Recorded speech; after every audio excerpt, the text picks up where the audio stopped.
This is Under Review, the show that talks about Colorado sports with a sprinkling of national sports stories as well. I'm Jordan Long. We're going to start with the World Series. As we all know, it begins tonight, and the matchup is the Philadelphia Phillies versus the Houston Astros. Let's see how both teams got to this point. Philadelphia wasn't even supposed to get this far. Why? Well, they earned a spot in the playoffs as a wildcard team. In fact, they were the last wildcard team in the National League with a record of 87 wins and 75 losses. In the wildcard round, which is a best of three, they faced the St. Louis Cardinals. Well, they swept the St. Louis Cardinals, outscoring them 8-3. Next up was the division series against the World Series champions, or I should say, the defending World Series champions, Atlanta Braves. Well, Philadelphia knocked them off 3-1. In the National League Championship Series, it was another wildcard team, the San Diego Padres. Now, if you tune into Confidential, and we at that show actually said there was no way that a wildcard team would win the pennant. Well, we were dead wrong, since the Padres and the Phillies were wildcard teams. So the Padres were the other wildcard team. Remember, there were three wildcard teams, and the San Diego Padres and the Philadelphia Phillies were two of the three. Well, Philadelphia won that series 4-1. This is Philadelphia's first appearance in the World Series since 2008, when they defeated the Tampa Bay Rays. That is how Philadelphia got here. Let's see how Houston got here. Houston finished the regular season at 106 wins and 56 losses. Second best record in all of Major League Baseball this year, only to the LA Dodgers, who won 111 games. This meant the Houston Astros had a bye for the wild card round. They were waiting for their opponent in the division series, which ended up being the Seattle Mariners. Now, the Seattle Mariners were swept by the Houston Astros. The thing is, though, it may have been a sweep, but the Seattle Mariners actually had games that were actually close. So it's not like the Houston Astros blew out the Seattle Mariners. Now, in fact, if you look at game one, Seattle was ahead going into the bottom of the ninth. Houston was down to the last out and had one on. Basically, all you needed was a home run to win the game if you're the Houston Astros. One out and Seattle takes a 1-0 series lead. Well, Yordan Alvarez smacked a home run to end the game, and they won 8-7 in walk-off fashion. In game two, Houston came away with a 4-2 victory. If you look at game three, Seattle was trying to survive for another day. Well, this game was 0-0 going into the 18th inning, and that's when Jeremy Pena for the Houston Astros homered, and that was it. So Seattle, good job, but you couldn't get the job done. But you are a young team, so I expect more from you next year.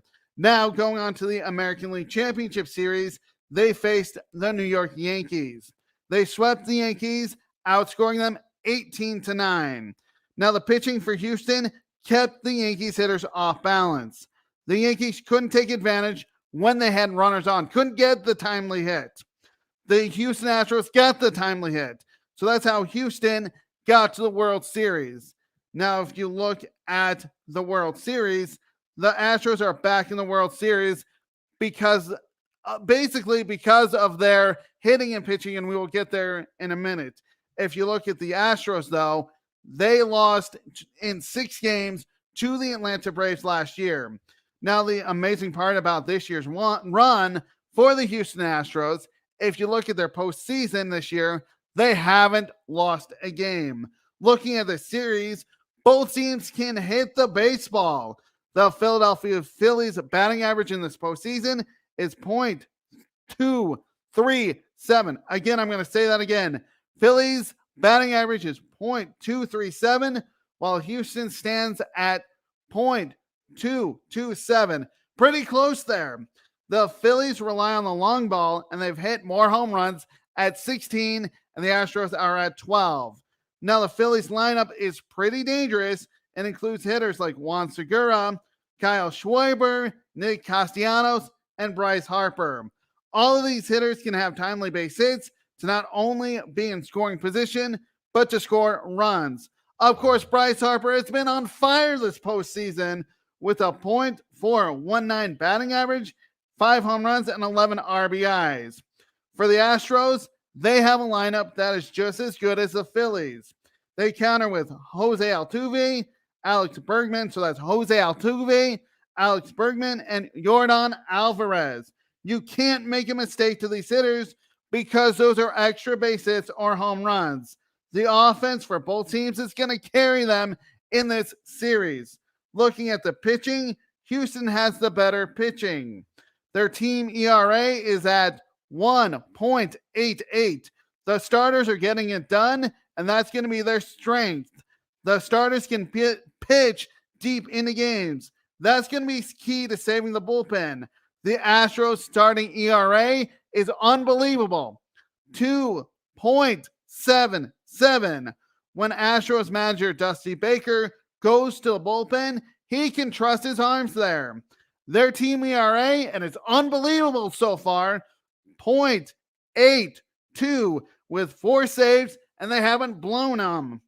So basically no blown saves, but an ERA of 0.82 for the relievers for the Houston Astros. Philadelphia, though, also has great pitching. Their team ERA is 3.06. So the team ERA for Philadelphia is still pretty good for their pitchers at 3.06. Starters don't allow many base hits or runs as their ERA is 2.96. Now the problem is, if this series becomes about the bullpen, I don't know if I trust Philadelphia. You can't trust them as much as Houston. Their ERA is 3.19. They have 4 saves, but 1 blown save. Really, if you dive into the series, it's really even. There's no doubt that Philadelphia and Houston are the best 2 teams this postseason, and they've proven that considering they are in the World Series. There is a reason why they are still standing and trying to be World Series champions. Now, if you look at it, both teams can win a close game, and their pitching is going to lead the way. So pitching is key in the series. If either team has a lead early in the game, that may not hold up because of the offense from both teams. I had to say, it's going to be a close series, but my pick in the World Series is the Astros in 6. Would I like to see a 7-game series? Of course I would. That would be the best for baseball. The Astros have the home field advantage, and I think that will give them the edge. I wouldn't be surprised to see all these games basically be close. 2 or 3 runs, 1 or 2 or 3 runs. They are not going to have blowouts. I mean, 1 or 2 games maybe, but for the most part, you're going to have games that are going to be close. So you're looking at 1 or 2 or 3 runs that will decide these games. I'm excited about it, but again, I have the Houston Astros in 6 games, I should say. My pick again, the Astros in 6 games, even though that I would like to see a 7-game series. This would give the Astros their first World Series victory since 2017. We're going to move on to the Denver Broncos as they face the Jacksonville Jaguars in London, England this Sunday. Kickoff, and I don't like it, but I'm not here to talk about that, as kickoff is set at 7:30 a.m. Mountain Time. I have already discussed how I feel about these international games and kickoff times. If you want to look back to see what I have to say on the matter, I have an article written at sports-scoop.com called International NFL Games. Now, I'm not here to talk about that or get into that subject. The Broncos go to London, England on a 4-game losing streak against the Jacksonville Jaguars. So 4 straight losses in this season going to London, England as they take on Jacksonville. Now, the Broncos sit at 2-5 and last place in the AFC West. Now, there are rumors that the ownership group of Walton Penner, who owns the Broncos, is losing patience with Nathaniel Hackett. I get it. They are 2-5, and I understand if you're 2-5, you lose patience with the head coach. This is not what the Broncos fans or the ownership group anticipated going into this year. Of course, Nathaniel Hackett is the head coach. He's an offensive-minded coach. I will get there in a minute. Now, if you look at the defense for Denver, they're playing lights out, playing great football. The defense is second in yards allowed, giving up 286 yards per game. Passing-wise, they permit 173.1 yards per game. Scoring-wise, teams cannot score on this defense as they give up 16.4 points per game. The one area that needs cleaning up, though, is the rush defense. Offenses are running the ball at will against the Denver Broncos defense. Basically, they are getting gashed in the running game. The Broncos can't seem to stop the running game that well. They are 15th in rush defense, giving up 112.9 yards per game. The thing is, though, opponents can run the football, which keeps drives alive, and that actually tires out that Broncos defense. Denver doesn't have an answer to stop it. Now, if you look at the defensive stats, they are great. I mean, the Broncos have a top 5 defense in the league. The old saying is defenses win championships. That is true, except you need some kind of offense. Nathaniel Hackett, like I said, is an offensive-minded coach. He supposedly knows how to run an offense. Hackett was the offensive coordinator for the Buffalo Bills from 2013 to 2014. He went to Jacksonville from 2015 to 2019. Green Bay, of course, was his last stop as he was the offensive coordinator there, and he was there from 2019 to 2021. Of course, he got the job to be the head coach of the Denver Broncos, and in Green Bay, it helped that he had Aaron Rodgers, a Hall of Fame quarterback. When he was hired by the Denver Broncos, Denver thought they had a high-powered offense that was going to sling the ball all over the field. They traded for a Hall of Fame quarterback, and yes, I'm going to call him a Hall of Fame quarterback, Russell Wilson, from the Seattle Seahawks in a trade in the offseason. Everything looked great on paper. One problem, though. Paper does not win football games. The offense is so bad for the Broncos.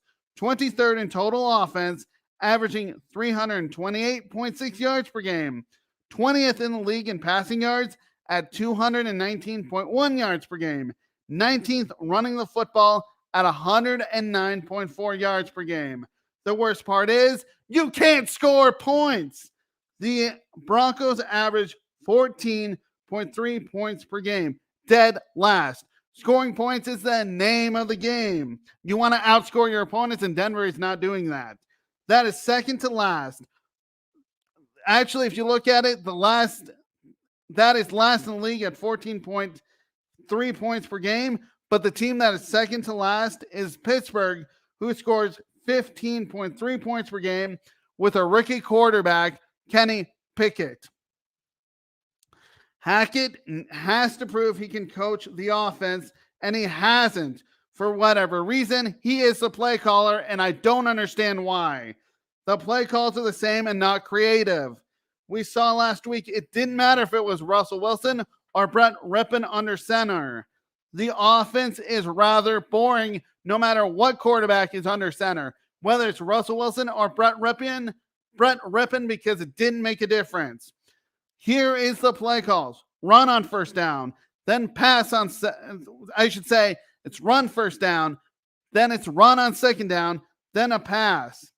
The thing is, though, even when they pass it, it reminds me of last year when third downs, basically the third down pass calls go short of the sticks for first downs.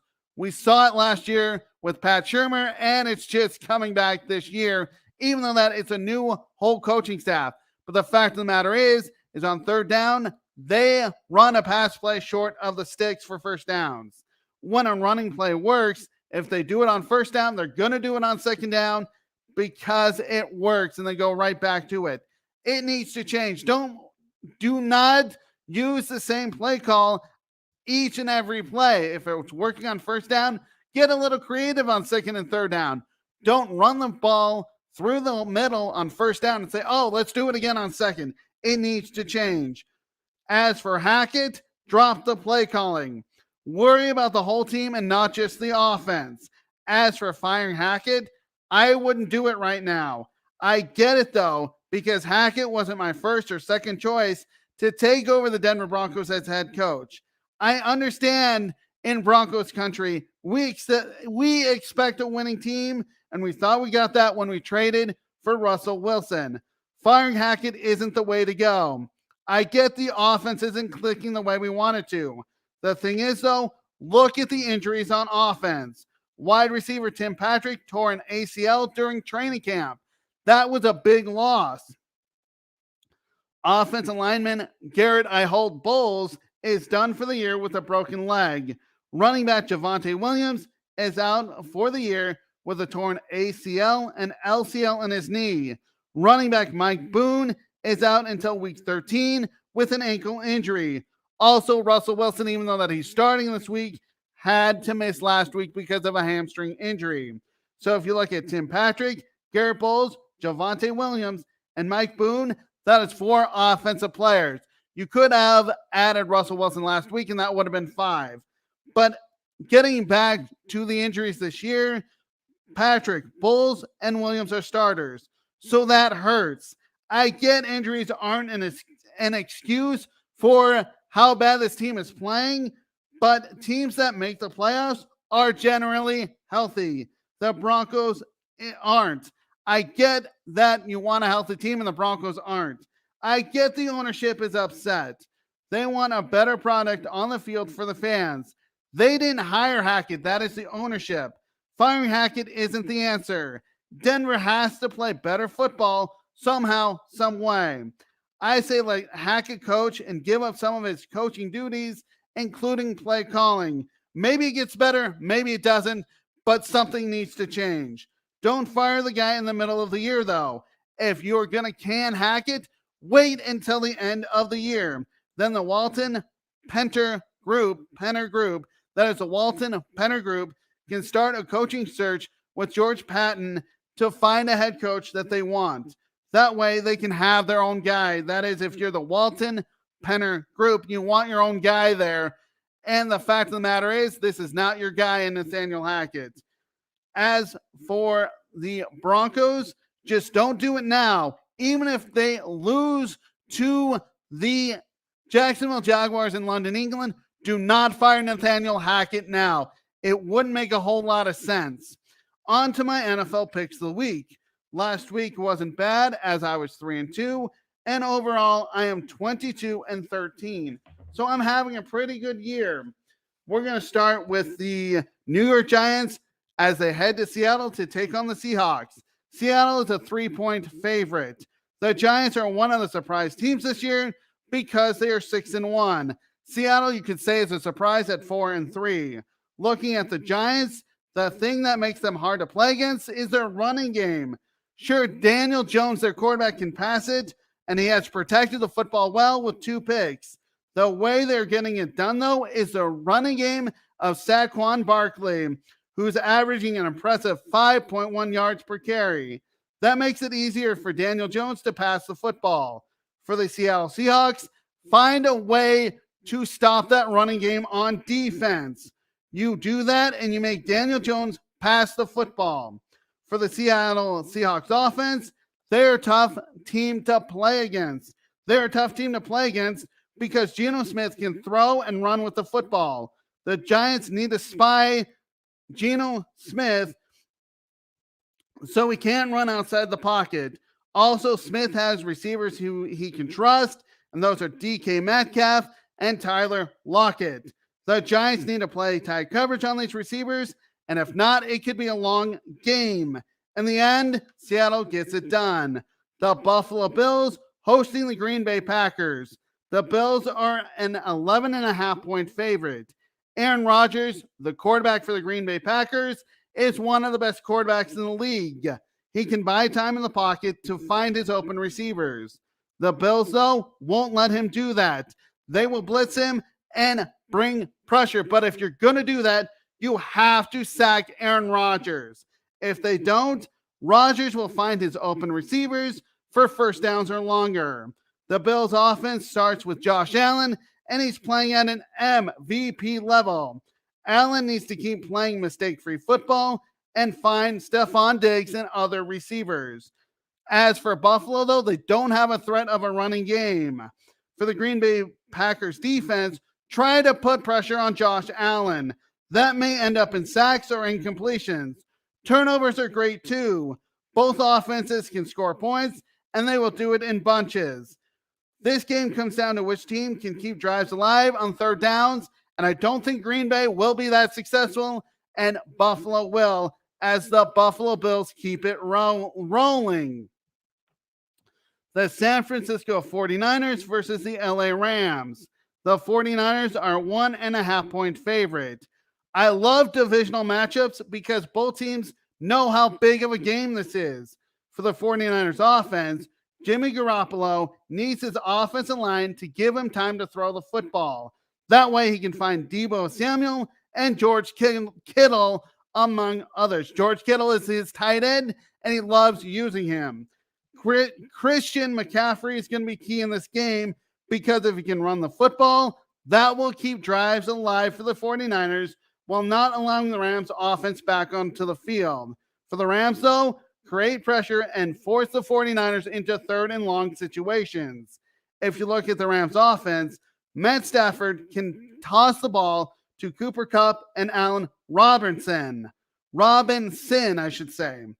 The 49ers know this and have to cover all these receivers for the LA Rams.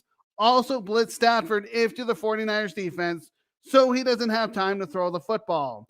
It will be a close game, but the 49ers are the pick. The Pittsburgh Steelers versus the Philadelphia Eagles.